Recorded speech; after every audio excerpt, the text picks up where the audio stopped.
Same-sex marriage is a direct assault on God Himself. It has in commonality with abortion human sexuality without the possibility of procreation. And marriage, as it was ordained in the Garden of Eden, brings man and woman, husband and wives, male and female together in a unitive and a procreative unity, made in the very image of God, who are able to create another individual who also is made in the very image of God. And in Ephesians chapter 5, it speaks of marriage referring to the union of a man and a woman becoming one. And it talks about husbands loving your wives and wives respecting your husbands, and as Christ loved the church and gave His life for it. And it also says, what I'm speaking about is a great mystery.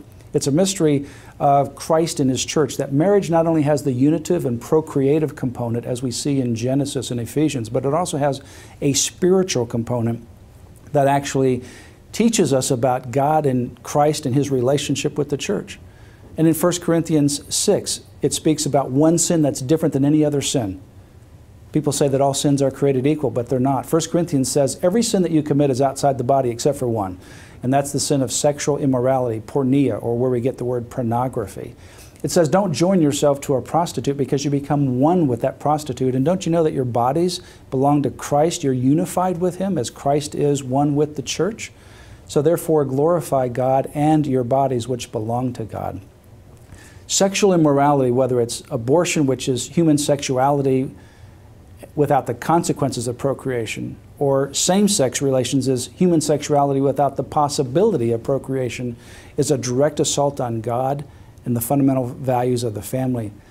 Same-sex marriage as a policy matter says that children don't need moms and dads. It says to the young boys, your father is absolutely irrelevant. And this is a policy matter that the government will endorse, that boys don't need fathers.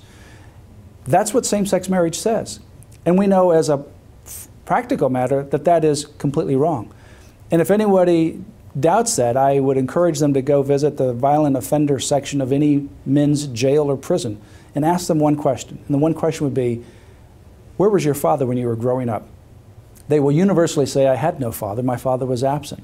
There's a correlation between the fatherless syndrome and the reason why that young man is incarcerated for violent crimes. Over and over again, that will be the universal answer. Same-sex marriage as a policy matter says that boys don't need fathers. Girls don't need their moms.